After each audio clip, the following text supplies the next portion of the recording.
In our top story, a ruling by the International Court of Justice over a sea border row between Kenya and Somalia has sparked mixed reactions in the two East African countries. Kenyan President Uhuru Kenyatta has rejected the court's decision to hand Somalia control of most of a potentially oil and gas-rich area in the Indian Ocean. For the citizens of Somalia, however, it's a time to celebrate. ICJ judges unanimously ruled that there was no pre-existing agreement on the maritime boundary, as Kenya had claimed in its argument. The maritime border dispute has strained the relationship between Somalia and Kenya since 2014. That's when Mogadishu filed the case at the UN's top court. And Tuesday's verdict has not eased the stalemate. While Kenya is not surprised by the decision, it is profoundly concerned by the import of the decision and its implications for the Horn of Africa region and international law generally. At the very onset, Kenya wishes to indicate that it rejects in totality and does not recognize the findings in the decision.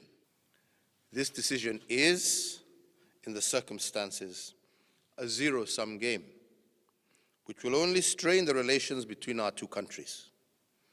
It will also reverse the social, political, and economic gains and potentially aggravate the peace and security situation in the fragile Horn of Africa region.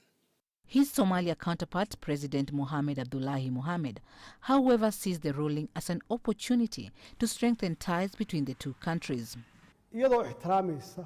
By respecting the laws and the international conventions of the world, the Somalia federal government clearly states that it abides by the decisions of the court, and we expect the neighboring country, Kenya, to respect the international rule of law and forget its ambition that is based on misleading.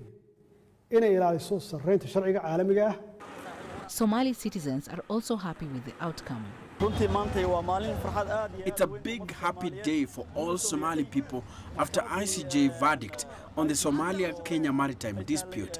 The case was in court for the past 7 years. However, it's historical victory for all of us.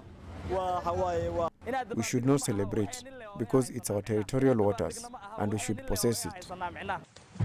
The ICJ's judgment is final and cannot be appealed, but the court has no means of enforcing its rulings. And with Kenya refusing to recognize its authority, it's a matter of what next. Chao Muhono, CGTN.